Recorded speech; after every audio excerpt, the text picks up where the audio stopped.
Eagles Cowboys. We'll have the game Sunday, 97.3 ESPN. And Adam Caplan, SiriusXM NFL Radio, Inside the Birds. He's going to join us now to talk a little bit about it. And, essentially, Adam, I don't know that I have found anybody who thinks that Philly's roster right now is better than Dallas. So is it as simple as that? Dallas is better. They will win the game? Well, that's why, I'll just give out one thing in terms of who I think will win. I absolutely think the Cowboys will win. I talked to the Cowboys last night. That person said to me that, look, this is the best we've played all season in terms of offense and defense in the same game. They were unbelievably dominant, and that, whether it's week to week, momentum is a strange thing, but they feel very confident they put their really bad play behind them. But look, we know it's not easy to win to Philly, though. Dallas has certainly had the Eagles' numbers in terms of, since Doug Peterson's been here, home and away, that Dallas has certainly dominated for the most part. But I do think that, Mike, when you look at it, it is a good thing that the Eagles found a way to win, especially offensively, finding a way to score. They did a very good job, but the big issue that I have a concern with is what has happened to this defense. And Jeff and I talked about it on our show that dropped this morning. Why in the world are they going back to zone? I just don't understand. It's like they're afraid because the guys can't cover in man, but they just have collapsed. Really, the last couple of weeks. I mean, it's been embarrassing how bad the defense has looked.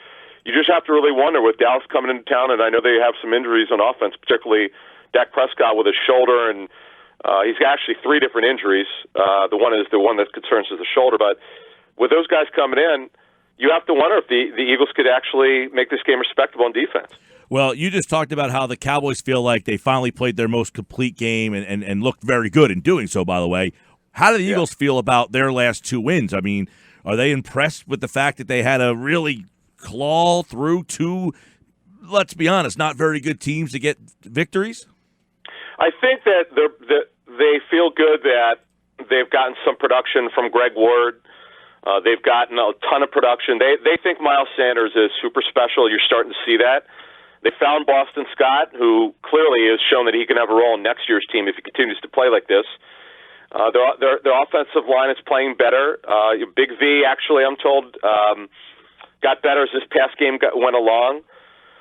But, think of it this way, Mike. For them to win this game, they're going to have to probably score in the mid to high 20s. I don't know that they can do that against a much better defense of the Dallas Cowboys.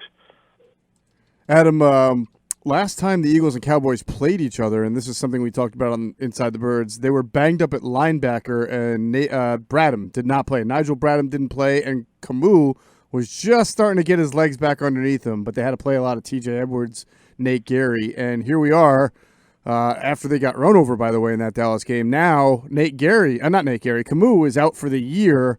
Bradham's back, but it seems, you and I think, when he's healthy, KGH has been their best overall linebacker. Again, it seems like it's not a great injury for the Eagles have to go into a game against Dallas with, given how much Dallas likes to run. Yeah, it's not good, but I will say this. Eagles run defense. I know it wasn't great last week. Adrian Peterson had some really good runs after contact, did a good job, and they'll have to assure that. Elliott looked tremendous. This is his best game last week from explosiveness standpoint. I think Ezekiel Elliott's holdout really hurt him. I don't think his timing was there. They've got that going. So you're right, Jeff. That's certainly a concern. Yeah, Camus Hill, talking to the Eagles about him, he was their best linebacker in training camp, although L.J. Fort would have given him a run for the money if we were putting on it. Mm-hmm. We know what happened with L.J. Fort. That they clearly made a mistake cutting him. I still don't understand that, why they did that, but that's a story for another time. Compensation. We're going to see our favorite. We're going to see T.J. Edwards, man, this kid from Stanford. Where's he from? Wisconsin. Yeah, Wisconsin. Yeah, same colors. They're red. But anyway, we're going to see him, and the Eagles like him as a 2-down linebacker, but they're getting real thin here at that position. And Nate Gary, who it's been a nice story development. I still would rather him not be starting, but he's doing a good job, and they're not the biggest group of linebacker. We know that Nigel Bradham is the biggest guy that they have, so they're going to have to rally to the football. But another guy that we need to mention, though, Fletcher Cox is going to have to show up big in this game for them to have a chance. Adam, I saw that the Cowboys are dealing with some injuries themselves, specifically at linebacker. So Van Der Esch and possibly even Lee could be out. I don't know if you can confirm that or Mosher can confirm that. Well, what I'm told with Van Der Esch is with his neck sprain, they don't know when he's going to play. They feel like, though, that he could play if they make the playoffs. Okay. He's got a very rare sprained neck. With Sean Lee, I don't expect him to practice much. He has a pectoral strain, which he's had for a couple weeks. I give this guy credit. They tell me, like, he is the coach of their defense on the field. Sean Lee, former Penn State star, he's a terrific football player. Not the player he once was, but still getting the job done. They're very thin at linebacker. They have this kid named Joe Thomas, who they got from the Packers, who was a backer with the Packers. He's playing a lot. They don't have a lot of depth, the Cowboys at linebacker, but I'll tell you what, the Cowboys have the best depth on the defensive line. They are legit 8 deep. This is what happened last week. The Rams' offensive line, they're without their right tackle, and they abused the Rams' offensive line. I got to tell you, their speed and their power that they used last week, Big V, I would think Big V would be a target for Dallas' defensive line in terms of how they stunt and how they line up there a little bit. Yeah, and then flip side, Howard, Aguilar, Lane Johnson, feeling good about any of these guys?